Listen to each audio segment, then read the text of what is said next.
Hello and welcome to my Data Center Technical Series 4.0. My name is Tony Rogers. Thank you so much for joining me this morning. I've been thinking deeply about all of the outages experienced in Texas over the last 3 weeks, but I've also been thinking quite a bit about the facility managers, the electrical engineers, the mechanical engineers, the NETA electrical testers, the facility property managers, the oil and gas, the natural gas plant operators, and the coal-fired plant operators, and how they were able to respond so quickly, given they were probably doing quarterly periodic maintenance, annual periodic maintenance, which is what they normally do in the wintertime. They take advantage of all that load shedding. In the summer, it's about 128,000 megawatts. In the winter, it normally doesn't go over 45,000 megawatts, but it went over 69,000 megawatts, which is why you saw those rolling blackouts and outages, okay? But as we come back to supporting electrical engineers on site, supporting facility managers on site, there are some simple tools that you can utilize and implement today in your pipeline of your organization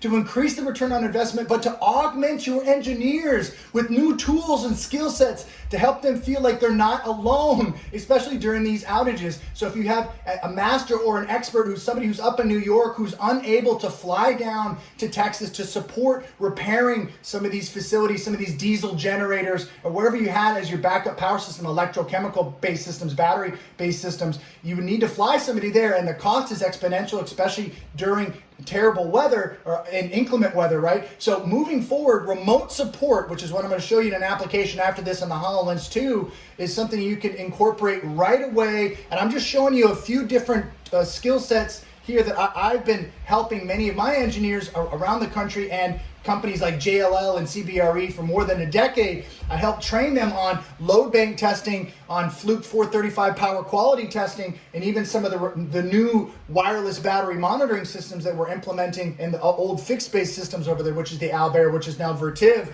Many of these facilities, have to pay $5,000 or $6,000 to get somebody to come to their site to remove and repair and recalibrate or recommission this equipment. And I envision moving forward in the very near future, that you're gonna call an expert, you're gonna call a master, and you're gonna have somebody on site who is certified to take instructions, first person point of view, from that master who's providing it. And I'll show you what that looks like to enable them to quickly repair equipment to reduce the downtime, right? So if you think about downtime, we always think about uptime. So 99.9999, the 6 nines, less than 5 minutes of downtime per year. Many of these companies, Microsoft, Intel, Google, Facebook, all the way across the board that are using cloud-based services, they cannot experience an outage.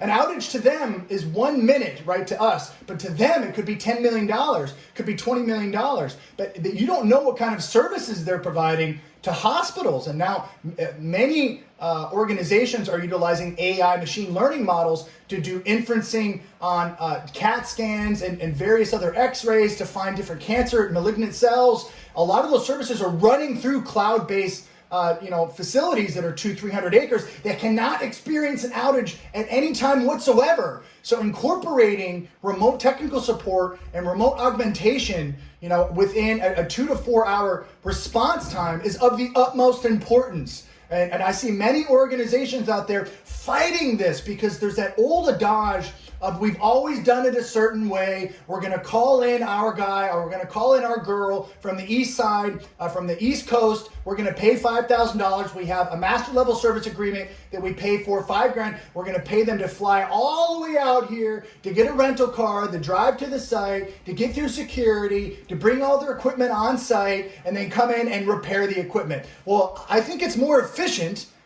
to train people on site to a certain level. In the military, we used to call this 5 level, or 3 level, or 1 level, right? Well, what we want to do is train these people with a 5 level mindset where they know how to remove a data collection module. They know how to remove a load module. They know how to remove a shunt trip mechanism or a coil or a motor controlled protection system, or even just rack out a simple breaker. A lot of this stuff can be taught on a low level and then augmented via third-party third-party mechanisms, and even like here what you're seeing in visualization via hand tracking mechanisms. What we want to do in the future is essentially have systems where both sides can see where your hands are in real time, and they can tell you where you need to place your hands, and they can show you with 3D visualizations, running at 100 million polygons, remotely rendered on the edge, not on device, which is helping quite a bit. I saw that from the Microsoft Ignite, the HoloLens 2 application today, which is really awesome. I'll be creating a video about that a little bit later in the week. But that's what we want to do. We want to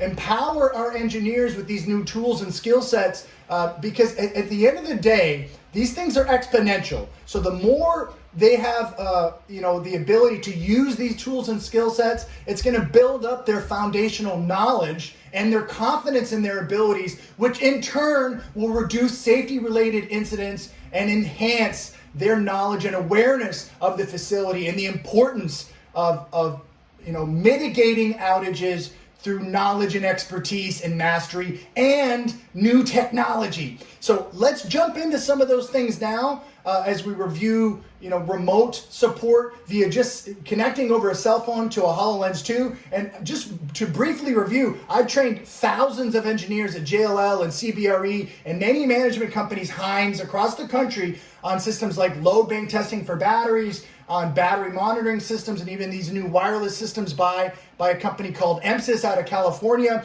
Fluke power quality metering, 435i. You can install all this stuff remotely. You can train people, but augment them with your experts who are not on site. That is the vision I have, and that's the vision I want to share with you today. Let's get going. We'll jump into it now. And welcome back, everybody. This is the simulation that I wanted you to see, the visualization for remote support. And the cool thing about this is you can move this in real time, and as the other user or remote master or expert is able to see this from his perspective, they can write on this screen in real time to show me what buttons I should be pushing here when I'm working on load banks, electrical systems, mechanical systems, diesel rotary UPS systems, electrochemical based systems, anything in a data center, cooling, heating and cooling.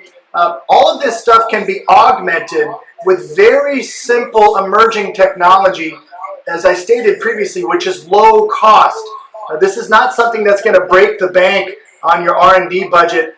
And this is where I feel that smaller companies, more agile and nimble electrical testing organizations are able to really make up the gap, the competitive advantage that many of the big box manufacturers have, because they all have their own service organizations, and now they're moving into power testing, NETA electrical testing, because they see that that's residual income that helps them make quite a bit of profit in between selling products, which they don't really make that much money on, especially when they're doing huge multipliers and competing against all these manufacturers in the industry.